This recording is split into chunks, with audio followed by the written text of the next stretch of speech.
اكتر سؤال بتسأله هو انا بقالي فترة بستخدم علاجات للشعر ولتساقط الشعر وكان شعري تمام وخلاص مفيش تساقط، وفجأة التساقط رجع تاني وشعره كله فضي.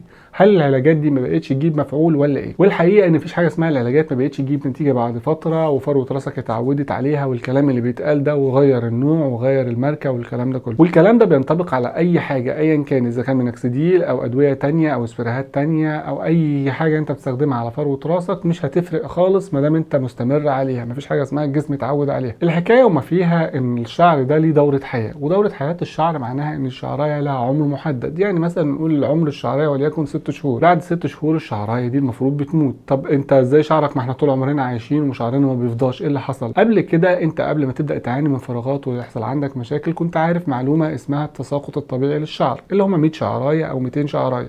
دلوقتي ما عندكش تساقط طبيعي، انت عندك تساقط غير طبيعي.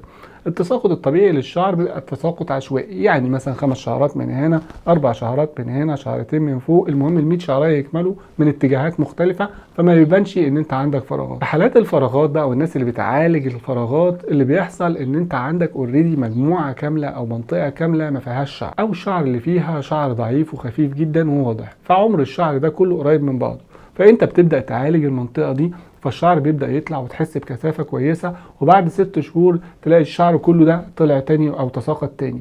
وفي الحالة دي تساقط الشعر معناها ان هو تجديد لعمر الشعر، وعلشان الشعر كله طالع مع بعضه فكله هيموت مع بعض. ايه ده؟ يعني انا هستمر بقية حياتي كلها شعري كله يطلع وشعري كله يتساقط؟ لا، مع الوقت ومع استمرارك المفروض ان العشوائية بترجع تاني وشعرك يبدأ يتساقط بصورة عشوائية. يعني ايه؟ يعني انت اول مرة هتلاحظ ان المنطقة اللي كان فيها الفراغات رجعت تاني زي ما هي بالظبط، ولو استمريت على علاجاتك وموقفتش المنطقة دي هتنمو تاني في اقل من شهرين، وهتحس انها رجعت كثيفة تاني، يعني ما حصلش عندك اي حاجة. وفي الحالة دي ان عمر الشعر كله كان قريب مع بعضه وطلع كله مع بعضه تاني، لان الشعرايه مش بتقع خالص، الشعرايه بتقع لما البصيله التانيه تبدا تطلع تحتها، وبالتالي في حاله التساقط عندك انت اوريدي عندك شعر تاني هتقويه، وبنسبه كبيره جدا الشعر ده بيكون اصلا شعر اقوى من الشعر اللي تساقط كمان. وده هيحصل معاك في اول مره تساقط، يعني بعد اول 6 شهور من استخدامك لاي علاج. بعد كده بقى اللي يحصل معاك يبدا تحصل العشوائيه شويه. العشوائيه ما بتبقاش قويه قوي، فاللي بيحصل معاك ان التساقط بتحسه اقل من المره اللي فاتت، يعني الفراغات مش قويه خالص، ولكن مده نمو الفراغات دي بقى اطول. وده ليه؟ لان مده النمو حصلت مع الشعر الخفيف اللي تساقط ده، لان فيه كميه تساقطت دلوقتي وكميه هتتساقط كمان شهر.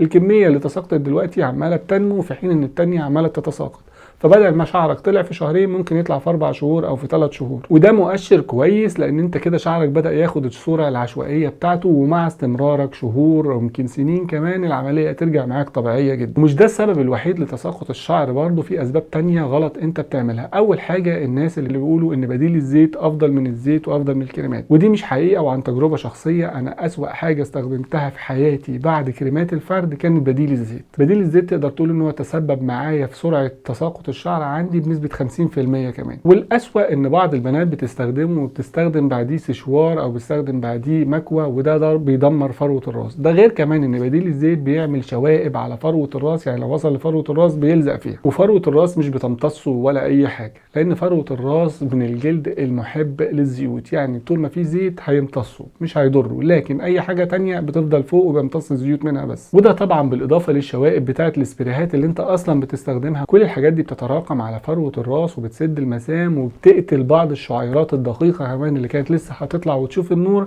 اتدفنت تحت وماتت. والحل في الموضوع ده هو الحفاظ على نظافة فروة الراس، يعني لازم فروة راسك تفضل نظيفة على طول وباستمرار. طب انضفها ازاي؟ مبدئيا في حاله استخدامك للعلاجات والحاجات دي، الشامبو لوحده مش هينضف فروه الراس ايا كان اسمه، شامبو للقشره، شامبو مش عارف ايه، في الاخر مش هينضفها لوحده.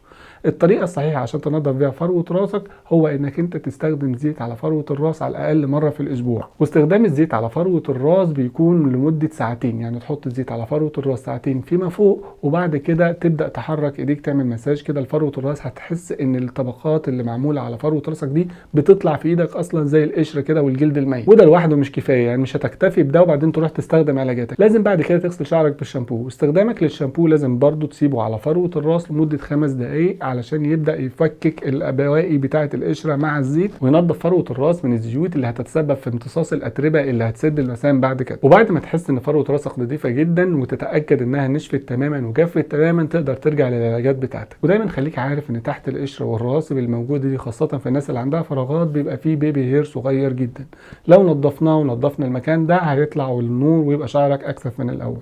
ولكن لو اهملنا في نظافه فروه الراس يبقى ربنا يعوض عليك. يعني من الاخر مفيش حاجه اسمها العلاج بعد فتره بيفقد مفعوله، وانا مش بتكلم عن علاج معين، بتكلم عن كل العلاجات. اما بالنسبه للزيوت اللي تنفع تحطها على فروه راسك، انا برشح زيت الروزميري بتاع اورجانيكا، هتلاقيه موجود على موقع امازون. الزيت ده ممتاز جدا لانه هو بيساعد في نمو الشعر ومنع التساقط ومنع القشره كمان. اما الناس اللي فروه راسها دهنيه وبتقول ما ينفعش نحط زيوت، لا انا اقول لك هتجيب زيت اسمه زيت شجره الشاي. اسمه زيت شجره الشاي، باكد اهو موجود على امازون، برضو البراند بتاعه اسمه اورجانيكا.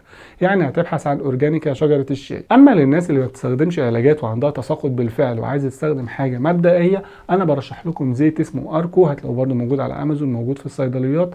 زيت اركو ده اثبت نتائج كويسه جدا مع ناس كتيره جدا، فممكن تجربه على الاقل اول ازازه وان شاء الله هتدعي لي. وفي النهايه لو عندك اي اسئله ممكن تسيبها في كومنت، وما تنساش طبعا تعمل فولو ولايك وشير بنيه نشر الخير ونفع الغير باذن الله.